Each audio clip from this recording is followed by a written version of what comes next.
হরতাল ঘোষণা করেছে, এবং হরতালের একটা কেউ কেউ বলছেন যে যৌক্তিক কারণ আছে হরতাল দেওয়ার, কারণ একটা দেশের একটা নির্দিষ্ট জেলার উপর আঘাত করা হয়েছে, জেলাকে গুড়িয়ে দেওয়ার ঘোষণা দেওয়া হয়েছে, এবং সেটা ঘোষণা দিয়েছে যারা ঘোষণা দিয়েছে তারা বীর দর্পে আবার আইন শৃঙ্খলা বাহিনীর নিরাপত্তায় ফিরে এসেছে।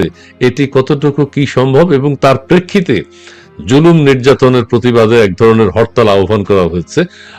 আপনার কাছে একটু ব্যাখ্যা জানতে চাই, কেমন হচ্ছে, কি হচ্ছে, এই হরতালের কি প্রয়োজনীয়তা আছে কিনা, যৌক্তিক কিনা? ধন্যবাদ। দেখুন, গোপালগঞ্জ বাংলাদেশের প্রায় মধ্যাঞ্চলে অবস্থিত, এবং এই অঞ্চলে আপনার মতুয়া যে আন্দোলনটা সনাতন ধর্মাবলম্বীদের, তা উৎসরিত হয়েছে। ঠাকুরদের পূর্ণ স্মৃতি বিজড়িত এলাকা, এবং এখানকার অনেক মানুষ আমাদের প্রতিবেশী ভারতীয় রাজ্য পশ্চিমবঙ্গে মাইগ্রেট করেছে। এমনকি আমাদের পশ্চিমবঙ্গ রাজ্যের মাননীয় মুখ্যমন্ত্রী মমতা ব্যানার্জি, তিনিও এই সম্প্রদায়ভুক্ত মানুষ বা তার পূর্বপুরুষেরা এই সম্প্রদায়ে অবগাহন করেছে। এবং খেয়াল করে দেখেন, ভারতের মাননীয় প্রধানমন্ত্রী নরেন্দ্র মোদী যখন শেষবার বাংলাদেশে এসেছিলেন, তিনি এই অঞ্চল সফর করেন, এবং তার সেই ষষ্ঠাঙ্গ প্রণিপাত করবার ছবি আমরা সর্বত্র দেখেছি। এবং এটার একটা ভোটের ইকুয়েশনও আছে ভারতীয় কনটেক্সটে। তো সেই জেলা নাম পাল্টে ফেলার যে পত্র ব্যক্ত করা হয়েছে, এটি খুব আমার কাছে তাৎপর্যপূর্ণ বলে মনে হয়েছে।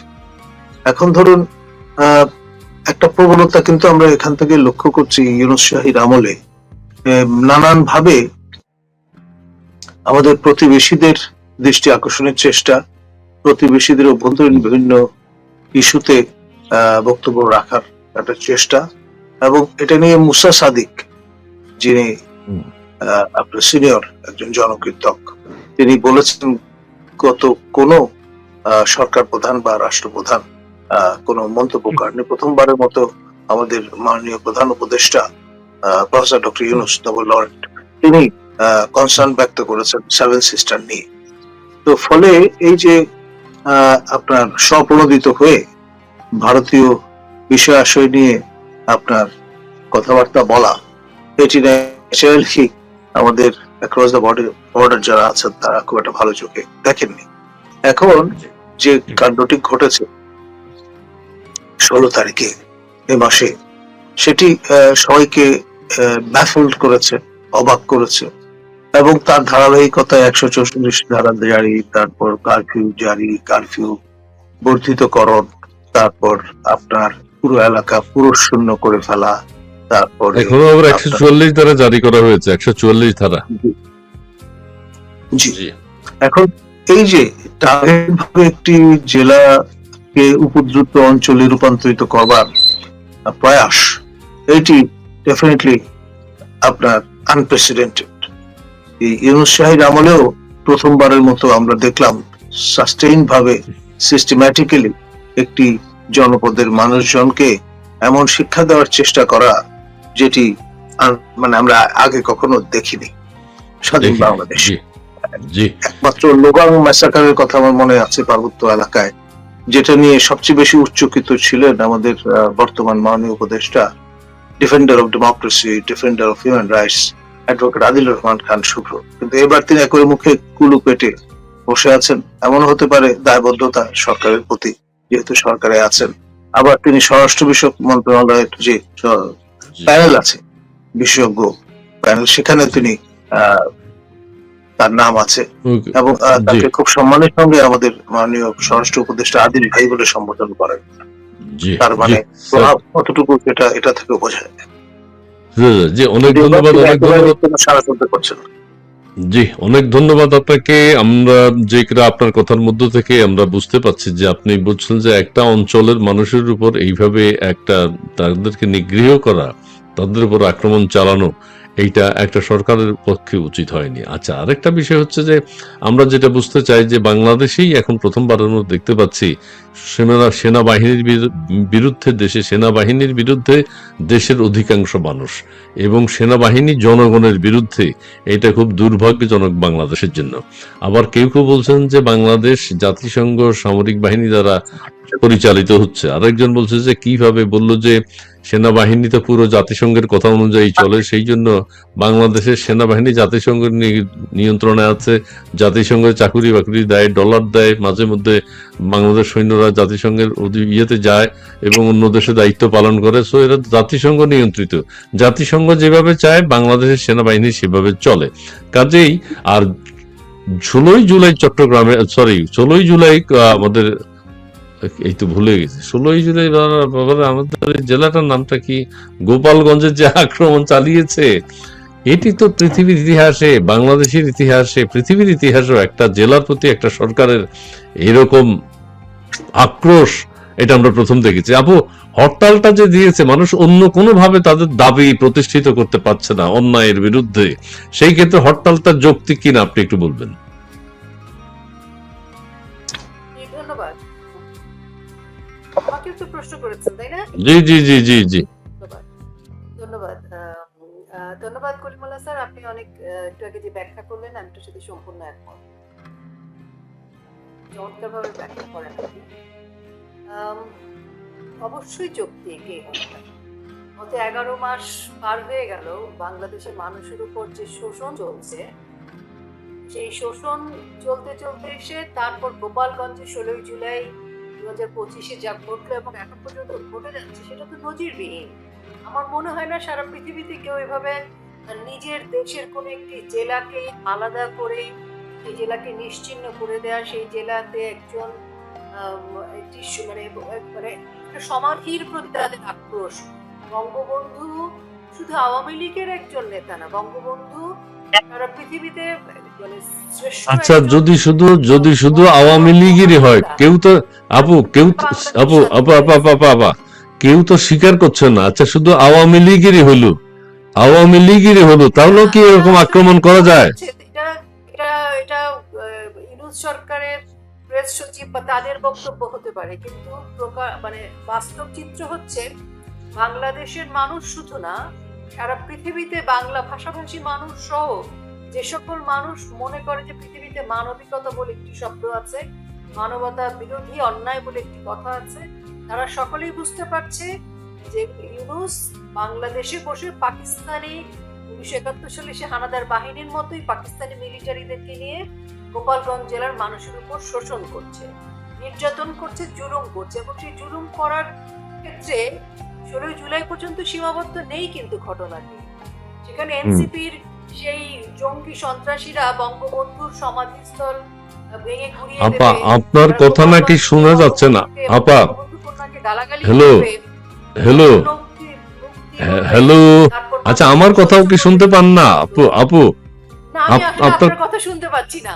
আচ্ছা, কি কারণ আমি তো বুঝি না। ওই আপনার কথা নাকি আবার দর্শক শুনছে? কথা কিন্তু আমি পরিষ্কার শুনতে পাচ্ছি এবং আমাদের প্রাচী আপার কথাও শুনতে পাচ্ছি। এখন দর্শক কম শুনতে পাচ্ছে।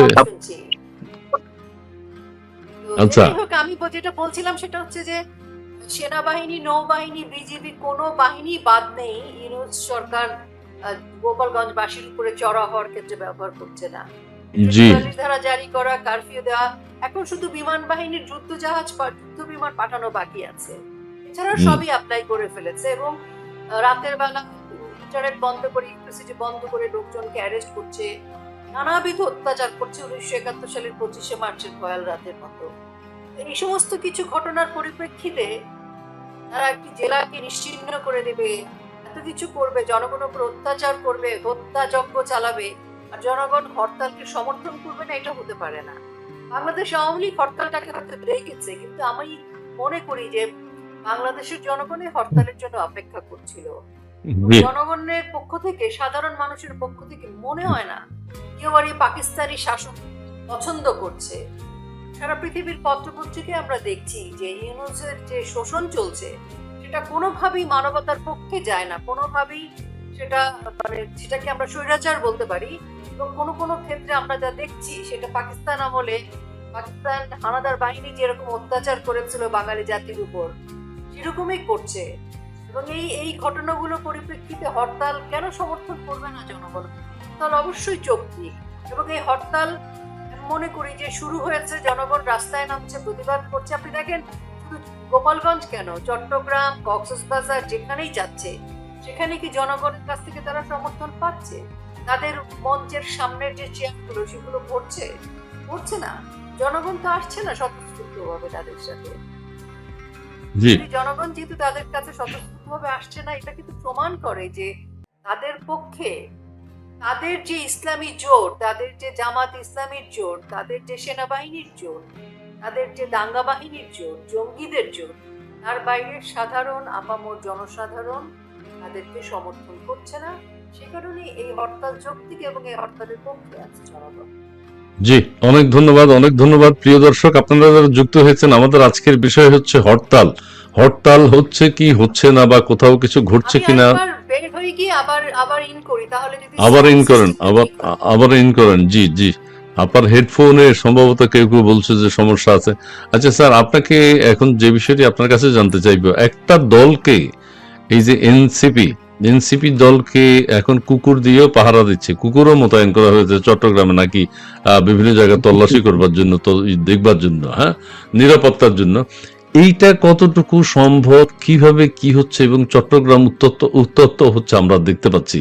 তাদের মিছিল মিটিং অনুষ্ঠান যেখানে হচ্ছে সেখানে প্রতিরোধ করা হচ্ছে, এবং এটা ধীরে ধীরে কিন্তু বেড়ে যাবে।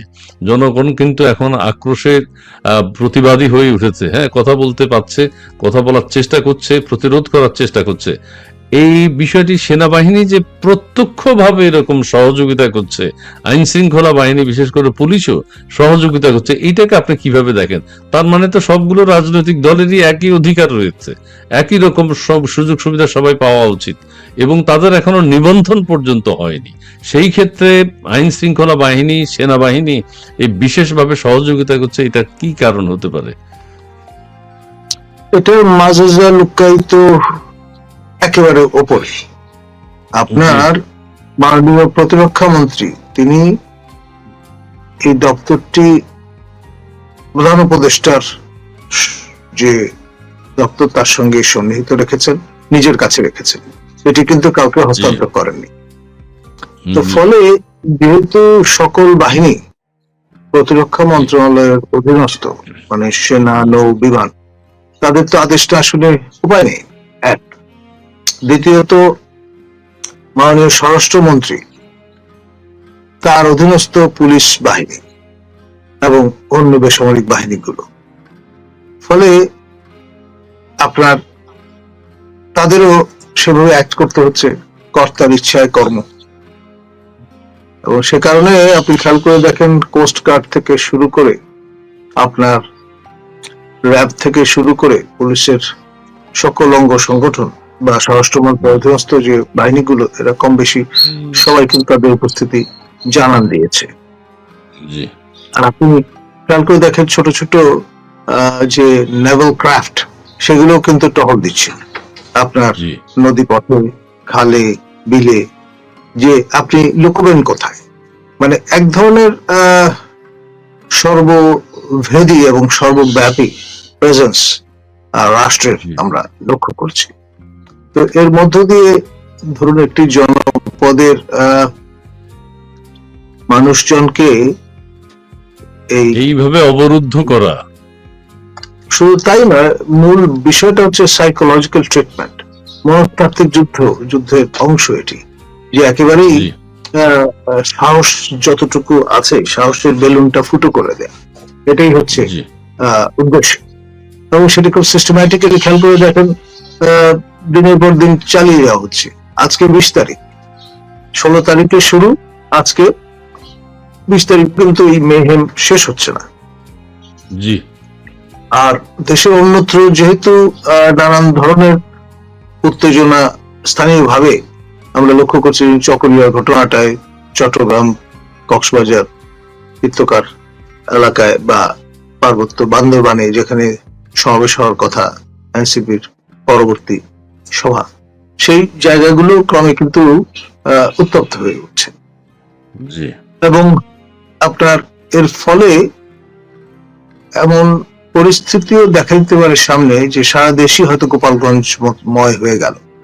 আচ্ছা সেটাতে আপনার যাতে প্রতিরোধ গড়ে তোলা যায় আপনার জি। সরকারি উদ্যোগে, সে কারণে এই নজরদারিটা, এই সাস্টেইন আপনার অপারেশন।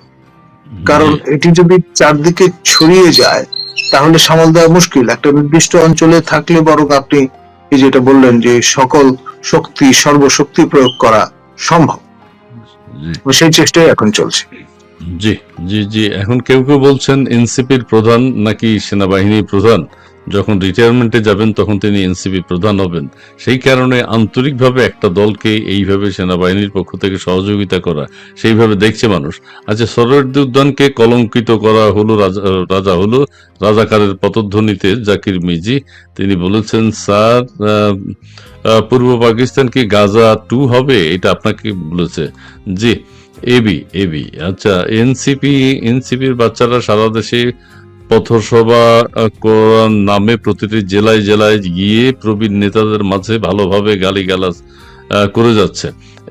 এটা খুবই অন্যায় এবং বেয়াদবি। সরকার তাদের প্রোটেকশন দিচ্ছে, তারা আগামী 2-1 বছরের মধ্যে এইভাবে তাদের মিলিটারি সমর্থন দিয়ে যাবে, তারপরেও কি তারা আসলে জনসমর্থন পাচ্ছে, এটা আমার প্রশ্ন। জি, ওইভাবে পাচ্ছে না। জি জি নিউজ বাহিনী ইয়াশা সাগর স্যার, এটা কি আপনার দেশপ্রেমিক সেনাবাহিনীর সবার সম্মিলিত সিদ্ধান্ত, নাকি কিছু নির্দিষ্ট অফিসাররা এই অতি উৎসাহী হয়ে গোপালগঞ্জে অত্যাচার করছে? শীর্ষ পর্যায় থেকে নাজিল হয়েছে। জি, গোপালগঞ্জে নিখোঁজ আছে এখনো 391 জন। এ বিষয়ে কিছু বলবেন কি স্যার? আচ্ছা, এই বিষয়ে স্যার হয়তো অত কিছু জানবেন কিনা আমি জানি না, কিন্তু মানবাধিকারের অফিস হয়েছে স্যার, এটা আপনি বলেছেন। এখন সরকারের পক্ষ থেকে আবার বিষয়টাকে হালকা করা হয়েছে যে সেরকম কিছু না, জনমনে যা হয়েছে। প্রথম আলোতে একটা প্রতিবেদন আমরা দেখেছি, সেই ক্ষেত্রে আপনারা যেভাবে উল্লেখ করেছেন প্রথম আলো বা সরকারের পক্ষ থেকে, মানবাধিকার সংস্থার অফিসটাকে সেইভাবে বলা হয়নি। এটা অত্যন্ত স্বাভাবিক এবং সেখানে কি কি কাজ না কি করবে খুবই সহজ। আপনার কোনো বিশ্লেষণ আছে নাকি? দেখুন, এই উদ্বিগ্ন হওয়ার কিছু আছে? অবশ্যই এ পর্যন্ত 16টি দেশে এ ধরনের অফিস সংস্থাপন করা হয়েছে এবং প্রতিটি দেশই কোনো না কোনো ফর্মে কনফ্লিক্ট জোনে বিরাজমান। জি, তো সেই দৃষ্টিকোণ থেকে দেখলে আমরা 17তম স্বাগতিক দেশ হিসেবে আপনার কনফ্লিক্ট জোনে মাথা ঢোকাবার জন্য মানসিক প্রস্তুতি হয়তো নিয়ে ফেলেছি এবং বছর 3 ধরে এই পাইলটিং চলবে এবং আপনার এই অফিসে যারা কর্মরত থাকবেন দেশি বিদেশি, তাদের ইমিউনিটি দেওয়ার ঘোষণা দেওয়া হয়েছে। তাদের কোনো কাজে বাধা দেওয়া যাবে না, তাদের নামে মামলা করা যাবে না, তাদের কাউকে পার্সন নন গ্রাটা বা অবাঞ্ছিত ব্যক্তি হিসেবে ঘোষণা করে দেশ থেকে বের করেও দেওয়া যাবে না। মানে মোট কথা তারা এক ধরনের সার্বভৌম আউটলেট হিসেবে ক্ষমতার কাজ অধিকারী। করবে, হ্যাঁ, হ্যাঁ। জাতিসংঘের চোখ কান হাত পা হিসেবে কাজ করবে অন দ্য গ্রাউন্ড। এবং আপনার এটা যদি সফল হয়, মানে লম্বা সময় ধরে যদি এখানে কনফ্লিক্ট চলতে থাকে, তাহলে এর প্রেজেন্স দফায় দফায় বাড়তে থাকবে।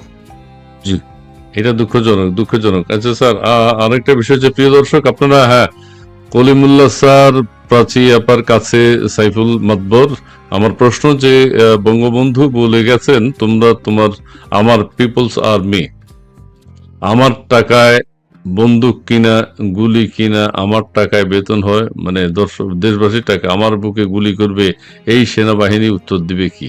আচ্ছা, হ্যাঁ, এটা একটা প্রশ্ন। কলিমুল্লাহ, এনসিপি তো স্যার কাউকে ছাড়ছে না। এটা আমরা দেখতে পাচ্ছি। মানস কুমার দে, এটা আলোচনার দিক আছে যে মবের রাজ্যে সবই সম্ভব, রাজার ইচ্ছায় নিয়ম, বাংলাদেশ এখন সবই সম্ভব, আন্তর্জাতিক ফাপড়বাজ চিটিংবাজ ইউনূসের নিয়োগকর্তা হচ্ছে আইন। আচ্ছা আচ্ছা, ঠিক আছে, আমরা দেখছি আমাদের দর্শক মন্ডলী যারা যুক্ত হয়েছেন। আয়ান আহমেদ, গোপালগঞ্জের নৃশংসতার প্রতিবাদে হত্যাকারীদের বিচারের দাবিতে প্রবাসী ভাই বোনদের কমপ্লিট রেমিটেন্স শাটডাউন প্রয়োজন। আচ্ছা, এটাও কেউ কেউ বলছেন। আচ্ছা স্যার, হরতালের প্রাচী আপা আসছেন? আচ্ছা স্যার, হরতালের কোনো আলামত দেশবাসী, আমি দর্শকদের কাছেও একটু অনুরোধ জানাবো, আপনারা কোথাও কোনো কিছু ঘটতে বা হরতাল হচ্ছে কিনা, আদৌ হচ্ছে কিনা বা করতে দিচ্ছে কিনা, বাধা দিচ্ছে কিনা, এরকম কোনো তথ্য যদি জানেন আমাদেরকে একটু জানাবেন। স্যার, হরতালের বিষয়ে কোনো প্রস্তুতি আপনি দেখেছেন বা শুনেছেন? আমি কাল রাতে শুনেছি যে কোথাও কোথাও বাসে আগুন দেওয়া হয়েছে, তারপর খণ্ড মিছিল বের করা হয়েছে, তারপরে ঢাকার বাইরে বিভিন্ন স্থানে যানবাহনের উপর হামলে পড়ার ঘটনা ঘটেছে ইত্যাদি। তো এ ধরনের ঘটনাগুলো যে কোনো সময় হরতালে আমরা দেখেছি যে হরতালের পূর্ব রাতে জি। এই ধরনের নাটকতা কিংবা উৎপীড়নের ঘটনা ঘটে, বল প্রয়োগের ঘটনা ঘটে। এখন যেহেতু এটি লাস্ট ডিচ অ্যাটেম্পট, অথবা এই যাত্রায় গত 11 মাসে প্রথমবারের মতো আপনার এই ধরনের অ্যাক্টিভিজমে আওয়ামী লীগ এবং তার অঙ্গ সংগঠনগুলো গেছে, সুতরাং তাদের মধ্যে আপনার এক ধরনের ডেসপারেশন থাকবে, এটাই স্বাভাবিক।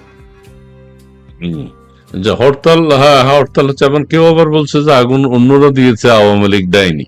আবার কেউ বলছে হরতালের প্রস্তুতি চলছে। তবে হরতালের যে নৈতিকতা, ন্যায্যতা, মানে দেশের মানুষের, হ্যালো,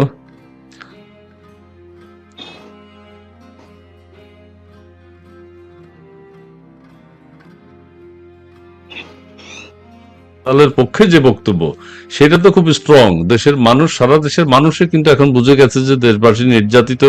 গোপালগঞ্জে যেভাবে হামলা হয়েছে, সারা বাংলাদেশে যেভাবে হামলা চলছে, হামলা, নির্যাতন, হত্যা, সেনাবাহিনীর কথা অনেকে বলছে যে সারা দেশে এত হত্যাকাণ্ড হলো, মানুষ মেরে ফেলা হলো, সেনাবাহিনী প্রধান এখন বলছেন মানুষকে মানবিক হওয়ার জন্য। উনি নিজেই যদি মানবিক হতেন একটু, সেটা নাকি অনেক ভালো হতো। মানবিক হলে দেশে আজকে এই অবস্থাটা হতো না। আচ্ছা, এত মারামারি কাটাকাটি গোপালগঞ্জ আমরা দেখেছি, তার চূড়ান্ত পর্যায়ে পৌঁছেছে গোপালগঞ্জে। আবার কেউ কেউ বলছেন জাতিসংঘ আমাদের সেনাবাহিনীকে যেহেতু পরিচালনা করে, সেহেতু আমাদের এই সেনাবাহিনী জাতিসংঘের সেনাবাহিনী, অর্থাৎ জাতিসংঘের সেনাবাহিনী বাংলাদেশে কাজ করছে। এইটা আর হচ্ছে জামায়াতে ইসলামের মহাসমাবেশ স্যার এই প্রথমবারের মতো সরোয়ার্দী উদ্যানে হয়েছে। এটা কেউ কেউ বলছেন দেশের স্বাধীন হচ্ছে, কারণ একটা ঐতিহাসিক জায়গা সরোয়ার্দী উদ্যান। এখানে কিন্তু পাকিস্তানি আর্মি সারেন্ডার করেছিল।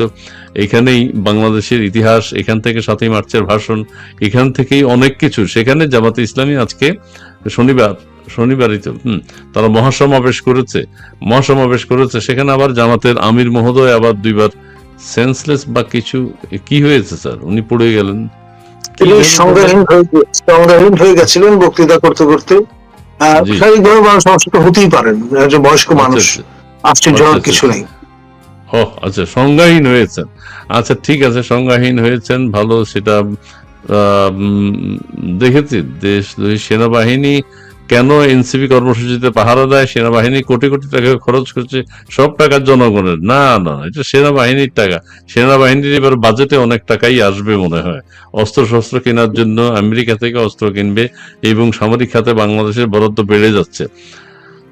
হ্যাঁ স্যার, আমরা কি আর এই বিষয়ে এর উল্টোটা হয়েছে, গত বাজেটে সেনাবাহিনীর বা সশস্ত্র বাহিনীর প্রতি বরাদ্দ কমিয়ে দিয়েছেন আমাদের ইউনূস সরকার।